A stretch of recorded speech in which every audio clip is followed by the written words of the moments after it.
brake master is right here in front of the driver's seat in the engine compartment, right in front of this big black air tank thing. It's called a brake booster, and this is the master cylinder. So first thing we're going to do is start disconnecting the connectors to it like we have a pressure switch right here. You're going to squeeze these two tabs and lift up, pull that aside. You have a level switch on this side, so we're going to squeeze the tab and pull that off. So the tab's on the bottom. It's kind of hard to see and feel. That's where it is. And now I'm going to get this cable thing out of the way so that we can see this a little bit better. Just going to move that right over here. I'm just going to take this harness off. There's a clip on the back here where it mounts to the brake booster. I'm just going to remove this so that I'm ready to get this brake booster off of. So I'm ready to get this master cylinder off this brake booster after I get the lines off. There we go. I want to get all my tools that I need. 13 millimeter for the brake lines, wrench, and back here I'm going to look and see what size socket I need. So I'm using a flare wrench, 13 millimeter, and I'm going to break these brake lines free from the master. And I did spray them earlier, so as you can see, there we go, I got it.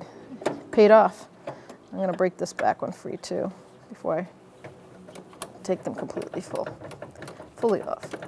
I'm doing that quickly because the line where it goes into the fitting, you don't want to twist this. So once you break that nut free, it's going to get stuck on this line if it's as old as this one is. So just by going extremely fast, you'll break up the rust or dirt that's holding the line, that's kind of freezing it inside there. So now, as you can see, that line is not frozen. So I'm just going to use an open end wrench now, not the box end, and I can break this line free. You will lose brake fluid, so if you want to put a rag or a little catch basin underneath here, go for it. And of course, once these lines are free, do not touch that brake pedal.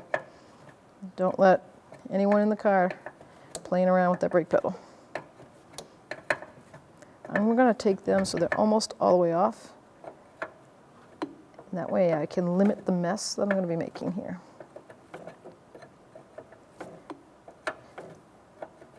Then I can undo the actual mounting bolts back there to the brake booster. Try to get it all done in one quick motion. Now you can bench bleed a brake master, or you can put it in and bleed it while it's in.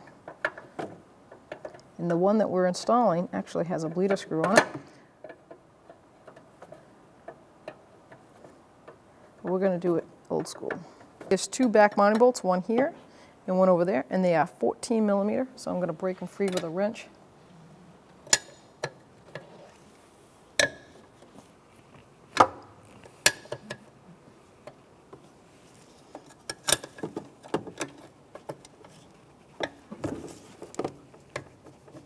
That's rubber mounted, that reservoir is rubber mounted. Just don't rip it all the way off. There we go. I loosen them up enough, I can use my ratchet wrench or gear wrench, get in there. As you can see, there's quite a bit of thread to those studs.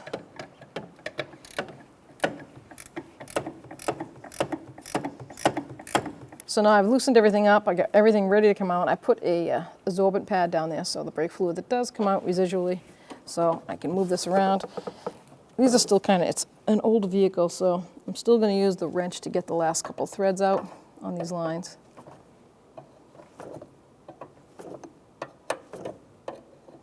You can see the fluid coming out.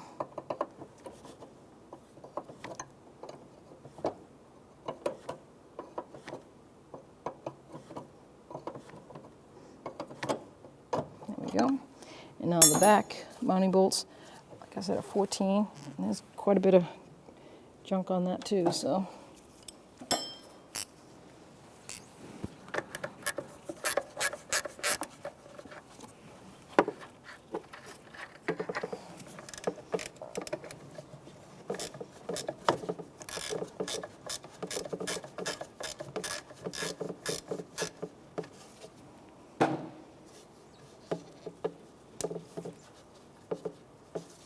Okay,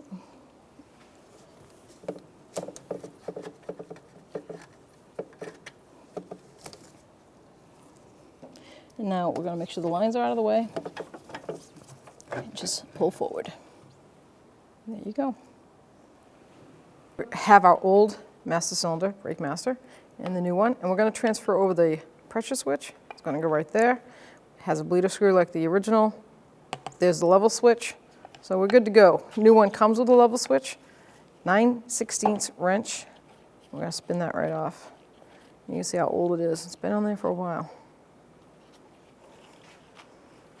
And we're just going to take out these little cap. It's for shipping. And I will clean this up a little bit. I don't want any of that rust falling in there.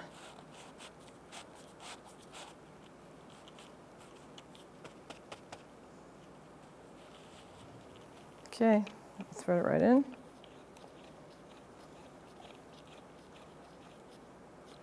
I'm going to put the cap on there so hopefully it won't leak anymore. We already know it's a 9/16. So once it bottoms out, just going to give it a good half a turn, quarter turn. Perfect. This is the other caps for the lines. I'm going to install it first before I take those caps out, and then I'm going to bleed it in the system, not on the bench. So before I install the new master cylinder on the brake booster, I'm looking for dirt and debris, wipe it away, make sure that this plunger has no damage to it. It's not cracked, split, or all shiny like it has damage to it, because it's going to hit this aluminum plunger right in there, and we don't want that at all to get mucked up. So here we go. See, it's pretty good. I'm going to put these mounting bolts on, and I'm just going to snug it up so that I can still move the master, hopefully like this, because that'll help you when you're trying to put those lines on and you don't want to cross thread. So by being able to move that master around while you're threading it by hand, it's easier than if it's sitting still.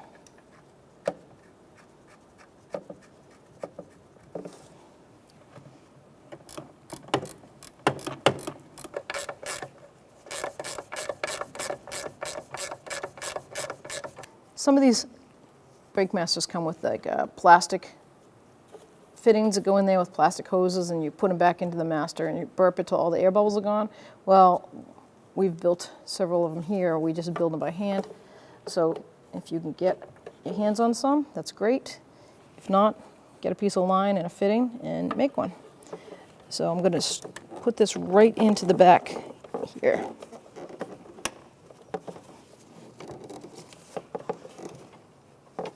And you'll see what we're going to do. We're going to bleed it in the vehicle instead of a bench bleed.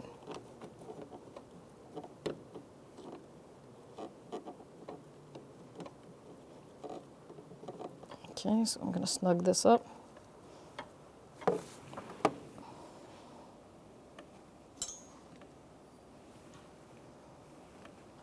There it is.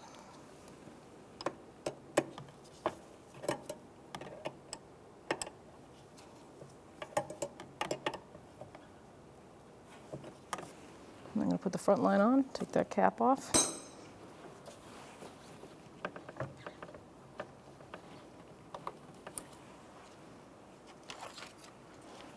Put this front line on.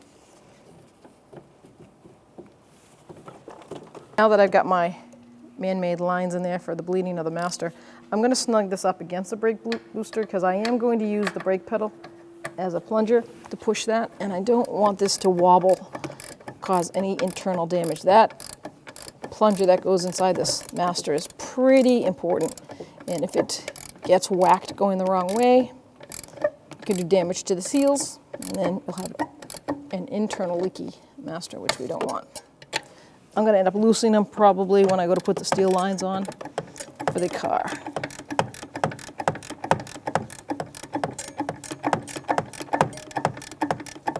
Now we're going to grab some brake fluid, top this master off. Make sure you check the cover or the manual for the factory spec for what brake fluid it takes, what weight. There we go.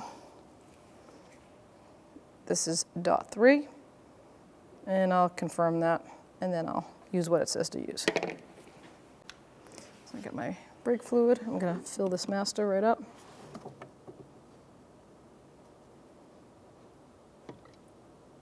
It's nice when it's new, right? The side of the walls of the plastic is so clean. You can truly see the level.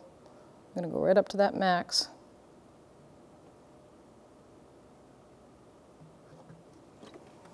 That line's going to go down. The fluid line will go down because it's going to fill that plunger. But what I'm going to do now I'm going to take my brake lines. I'm going to put them down deep inside that fluid. It's nice because they'll stay there when you use the pre-made lines like this. So now I'm going to go in and I'm going to take the brake pedal and I'm going to push it back and forth. It's not attached to the vehicle. The only thing it's going to be doing is pushing the plunger in this master. And have some friend do the pumping, or you can look and just pump it up until there's no more air bubbles coming through that reservoir.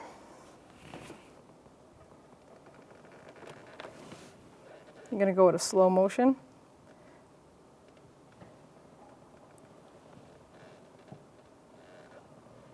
Bring it all the way down to the floor. And I feel it bottom out on the floor, and then bring it back up. Like I said, it could take 10, 15 times, but you want to get no more air bubbles.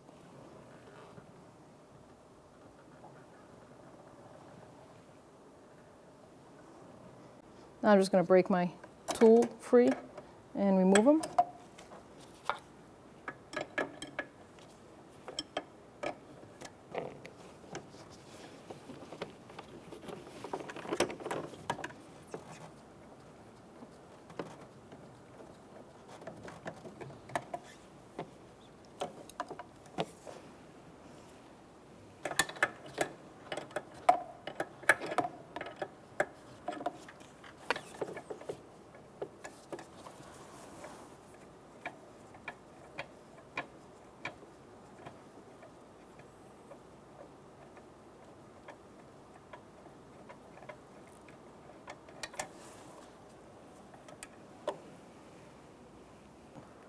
We don't want any dirt or debris in there. Now I'm going to just enough so that you can move this, so you can center that line. You cross thread it, it's going to be not a fun day.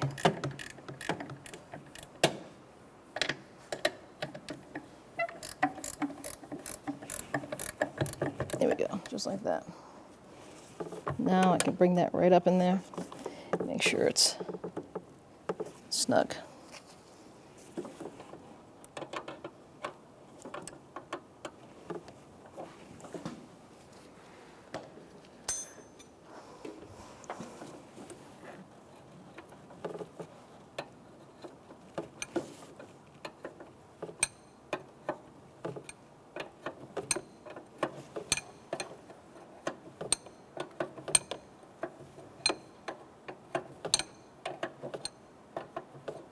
You'll feel it too when it's smooth. It's not giving you any resistance. You know you got it correctly. Just bottom that right out.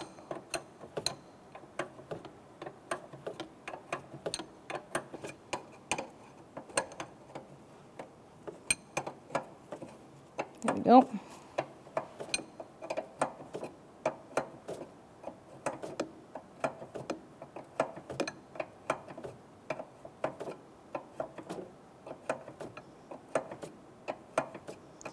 Then I'm going to tighten the master back on that brake booster, and I will snug these lines tight.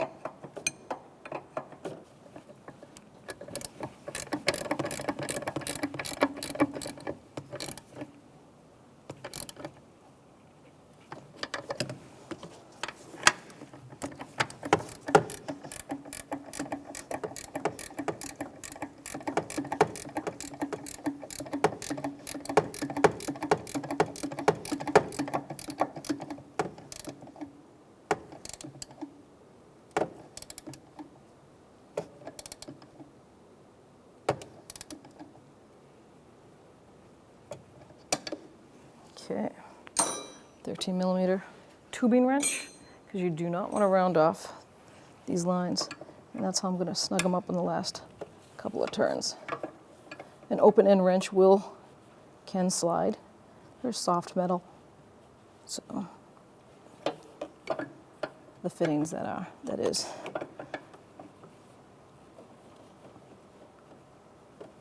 Okay, now I'm going to reconnect my switches, the level sensor, and then the pressure switch in the front here.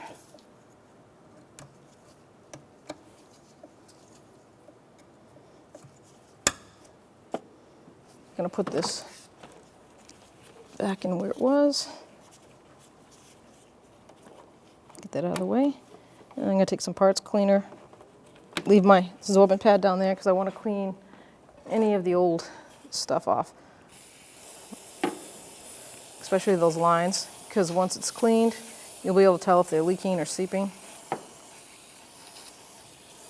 And we'll let that dry. So now that the master's installed, we're going to bleed the brakes properly. So check your manufacturer's specs for this. More than likely, it is going to be right rear, right front, left front. So you make sure there's no air coming out of any of the brake lines to the brake pads and calipers. And then once that's all set, if you still have a little bit of an issue, you feel like your pedal's traveling, you can use this brake bleeder right there to bleed the master. Once it's all set, always remember to keep the fluid topped off right to the max level, and you should be good to go.